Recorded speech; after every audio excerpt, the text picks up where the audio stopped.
Próxima questão aqui. Vamos lá, agora falando sobre análise de agrupamento utilizando outro método. Você vai dizer, professor, mas faz o seguinte, no próximo concurso do Tribunal de Contas não vai cair isso aí, porque o meu concurso sabe como é, né, para auditor. E eu não gosto desse assunto de TI, e aí porque eu não gosto, não vai cair. Aí você pega essa questão aqui, ela é uma questão do TCE de Pernambuco, de auditor de contas públicas. Então veja, o que a gente quer ensinar para vocês, e aí é onde mora uma situação tênue, a gente pode tentar melhorar ao máximo a nossa aula, melhorar a didática, melhorar tudo, e fazer com que você aprenda isso, é o que a gente quer. Então se você acha que ainda não está bom o suficiente, que ainda tem, digamos, uma crítica construtiva, precisa de alguns detalhes que talvez não estejam aqui nos slides, passa para a gente seu feedback, a gente vai melhorar a aula, mas a gente não vai deixar de ver conteúdos porque eles são difíceis e porque eles parecem da outra estratosfera. A gente vai descer eles para a terra para você entender essa porcaria, tá certo? Então vamos lá. Vamos para a questão aqui, sem medo, porque ela não é difícil, tá? Se você entender bem, você vai resolver ela facilmente. Então olha só. Em uma análise de agrupamento ou clusterização, em mineração de dados, julgue o seguinte item. Então, o método de clusterização K-means objetiva particionais N observações. Então, veja, você tem vários elementos aqui, certo? Eu estou fazendo de propósito, estou colocando de cores diferentes para você visualizar. Isso aqui são os seus dados espalhados no espaço, tá? E aí, o que vai acontecer? Você tem que esses dados, quando você usa essa técnica de K-means, ele objetiva particionar o quê?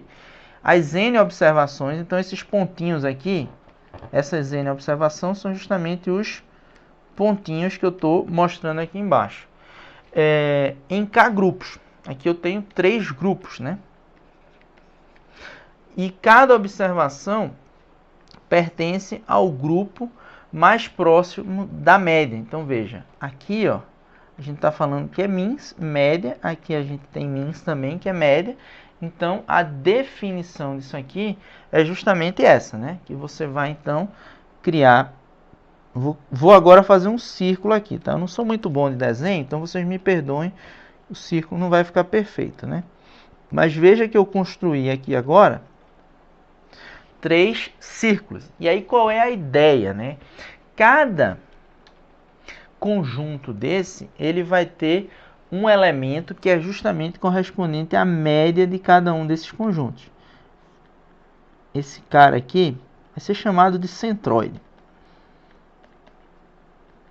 Centroide. Então veja, centroide é o elemento que está no centro. No centro pela fórmula da média. Então você vai pegar os diversos elementos, ver qual é o que está no centro e ou descrever alguma coisa aqui que vai ser a média dos elementos desse conjunto. Então você vai ter um centroide aqui, você vai ter um centroide aqui e você vai ter um centroidezinho aqui. E qual é a ideia dessa bagaça? É justamente isso. Agora tem mais um elemento. Como é que você vai calcular a qual grupo esse novo elemento pertence? Vamos lá, vamos pegar um elemento amarelinho e colocar ele em algum ponto aqui, até fora de um conjunto desse. Por exemplo, aqui embaixo. Aí você vai ver, né? Tá vendo aqui, né? Temos um elemento aqui embaixo, novinho em folha. Você vai dizer, de qual desses centroides ele está mais próximo? Desse aqui, né? Então, ele vai se tornar, é como se ele fosse realmente agora camuflado de vermelho. E agora, o conjunto dos vermelhos vai ter esse cara dentro dele. E aí, provavelmente, como ele vai entrar nesse grupo, o centro, que é a média, vai se deslocar um pouco para mais perto dele, né? Então, a ideia desses algoritmos de clusterização, a gente está fazendo isso com pontinhos, mas eles pegam exatamente os valores dos atributos associados a cada instância, né, a cada elemento do nosso contexto, e vão ponderando eles e calculando a distância dele para os demais elementos. E aí você vai vendo em qual dos grupos você vai colocando cada um desses elementos. E aí você vai aplicando um algoritmo que vai rodando várias vezes até que chega num momento em que você equilibra, né? E conseguiu alocar todos os pontos ou todas as instâncias, né? Troque esses pontos por elementos de um conjunto, por exemplo, pessoas.